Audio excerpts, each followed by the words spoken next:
In the world of ancient punishments, few devices match the horrifying elegance of the Brazen Bull, a sculpture of beauty hiding a chamber of pure hell. It was designed not just to kill, but to transform agony into performance. It was not a rumor, it was real, and it began in ancient Greece during the rule of Perillos, the tyrant of Acragas, a city on the southern coast of Sicily, known for his iron-fisted rule and brutal enforcement of loyalty.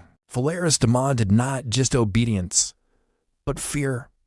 Enter Perillos of Athens, a skilled metalsmith and inventor. Eager to gain favor with the tyrant, Perillos arrived in Acragas with a gift he claimed would revolutionize execution, a device so terrifying, so unforgettable, that no one would ever defy Perillos again. The Brazen Bull, a life-size statue of a bull, beautifully sculpted from pure bronze, gleaming in the Mediterranean sun. But this was no ordinary monument. The belly of the bull was hollow. Its sides were fitted with a secret locking mechanism, strong enough to imprison a man. Beneath it, a fire pit could be lit, heating the metal from below until the inside reached unbearable, flesh-melting temperatures. Perillos had engineered the bull with an added twist, a system of pipes and chambers that would convert the victim's screams into sounds, resembling a bullish roar. To the outside world, it would seem like the bull itself was alive,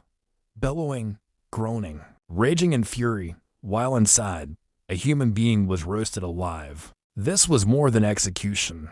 It was theater, a performance of pain. Perillos was intrigued, impressed even. He had the bull constructed in full, placing it in a public square as a symbol of his absolute power. But what happened next turned the story from cruel to poetic. When the bull was completed, Perillos approached the tyrant for praise, expecting wealth, status, perhaps a position in the royal court. Instead, Perillos ordered Perillos to demonstrate his invention by becoming its first occupant. At first, Perillos thought it was a joke. It wasn't. He was seized by guards, dragged toward his own creation, and locked inside. A fire was lit beneath the bull. The bronze began to glow. Inside, Perillos screamed, his body blistering against the walls, his skin cooking slowly in the rising heat. His cries echoed through the bull's intricate pipes, and yes, as designed, they emerged as a terrifying animalistic roar. The crowd gasped. The bull had come alive. Satisfied, Perillos eventually ordered the fire put out and had Perillos pull from the device. Barely alive. He had made his point, but he wasn't done.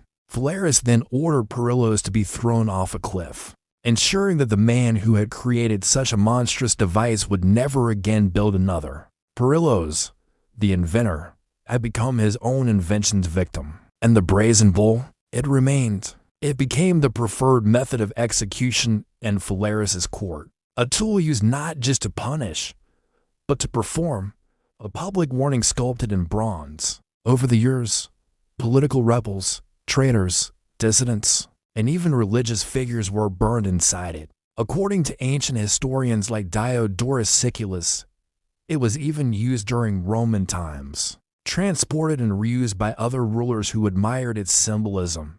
Some believe it made its way to Carthage. Others think it was melted down during one of Sicily's many invasions. But whether the physical bull survived is less important than the horror it inspired. Because the Brazen Bull wasn't just a machine, it was a message. It told every citizen, your suffering will not be quiet. You will be heard, but not as yourself, as a beast, as a monster, as something unrecognizable. That was the true terror. Inside the bronze furnace, identity was erased. The man inside was no longer a father, or a philosopher, or a thief. He was a sound, a scream distorted into spectacle. Some accounts even say the bull had incense holders installed, so that as the flesh cooked, sweet smells would mask the stench of burning skin. A final insult, a way to make the unbearable palatable. They didn't just kill, they curated the experience. The Brazen Bull may have begun as an engineer's ambition, but it ended as a tyrant's art. And the worst part, it worked. The citizens of Acragas feared it. Rumors spread. Some claimed they could still hear the cries of previous victims rattling through the bull at night. Parents warned their children, "Obey, or the bull will bellow for you." Fear became culture, and culture became control, all thanks to the roar of one metallic beast. While the story of Perillos and Phalaris echoes with poetic irony, what followed in the centuries after turned the Brazen Bull into something far more than a myth. It became a blueprint for state-sanctioned terror. In some historical accounts, later rulers didn't just copy the device, they refined it. The tyrant Apollodorus of Athens, decades after Phalaris, was said to have commissioned a smaller bull, designed for children of traitors, so their screams could join the chorus of their parents. While modern historians debate whether this version existed or was exaggerated, the message was clear: pain could be passed down by bloodline. What made the Brazen Bull so uniquely evil wasn't just its method. It was the illusion of transformation. The body was destroyed, yes, but the soul, it was mutilated. The victims were made to seem less than human, their voices warped, their dignity erased. And a society obsessed with honor and legacy, to die without a name, without a recognizable voice, was the ultimate punishment. Even Roman writers, not known for their squeamishness, recoiled at the idea. The satirist Lucian once wrote that the bull devoured the man and spat out a monstrous howl. To him, the bull was not just a weapon, it was a rebirth into horror, and still others found beauty in it. Some sculptors tried to recreate it for art galleries centuries later, claiming it as symbolic or allegorical. But always, beneath the bronze and craft, there lingered the memory of real, seared flesh, according to one controversial 15th century manuscript found in a Sicilian monastery. A blacksmith unearthed what he claimed was an original fragment of the bull's leg. He melted it down and swore the fire shrieked when it touched flame. It may have been myth or madness, but in truth, the horror of the Brazen Bull was too well designed to disappear. Its terror lived on through its audience. You see, executions by fire weren't new. Humans had burned one another long before Perillos ever picked up a chisel. But what the Brazen Bull did was introduce emotional engineering. It hid the victim, masked the scent, twisted the sound. It turned death into a puppet show. Observers were not just watching, they were hearing pain perform. Imagine standing in a sunlit square in Acrogas, watching bronze glow red, and hearing what seemed to be an animal's death cry. You could pretend it wasn't human. You could tell yourself the bull was possessed, or cursed, or divine. And that lie, that separation from reality, that's what made the Brazen Bull work. Because the more you could distance yourself from the victim, the more you accepted the tyrant's justice. That's why Phalaris loved it. It created silence. Not outside, there were plenty of sounds. But inside the people, no one questioned. No one revolted. Because no one wanted to be the next to make the bull bellow. And what about those who survived? There were rumors, always rumors, of people who escaped. One tale tells of a slave who was mistakenly locked inside before a demonstration. The fire had not yet been lit, and in the confusion, he managed to unlock the latch and flee. For days, guards scoured the fields. He was caught eventually, and was said to be executed not by the bull, but by boiling, as a warning that even failure to burn wouldn't save you from fire.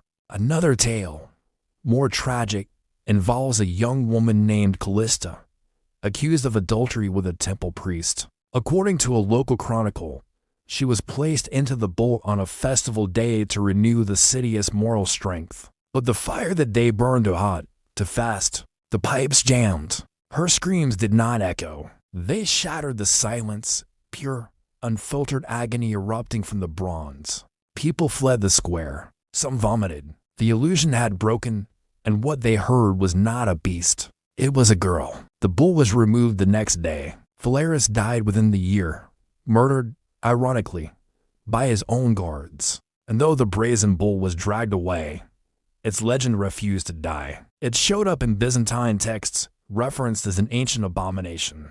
It appeared in Christian writings, labeled as a satanic device, proof that man, not demons, created hell. And during the Inquisition, whispers claimed certain iron devices were built using Brazen Bull schematics, modify for more acceptable forms of fire-based confession.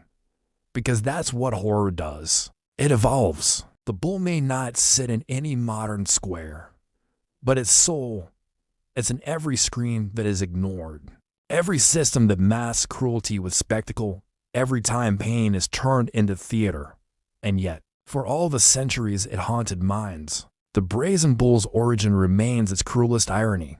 The man who built it was the first to suffer. Inside it, a reminder that those who invent new ways to torture often end up being its first audience. And on Torture's Room, we don't just retell the legend, we reopen it. Today, the Brazen Bull is often dismissed as legend, tucked between myth and morality tale. But the terrifying truth is this: its design was too specific, too functional, and too cruel to be fiction alone. Historians like Polybius and Plutarch didn't record it to entertain. They recorded it as a warning that even in civilizations celebrated for philosophy and reason, there was always room for cruelty to dress itself in elegance. What makes the Brazen Bull so terrifying isn't just how it killed, but why it was created.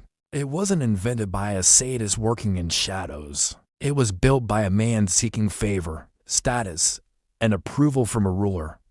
It was born out of ambition, not madness. The horror was designed, not improvised.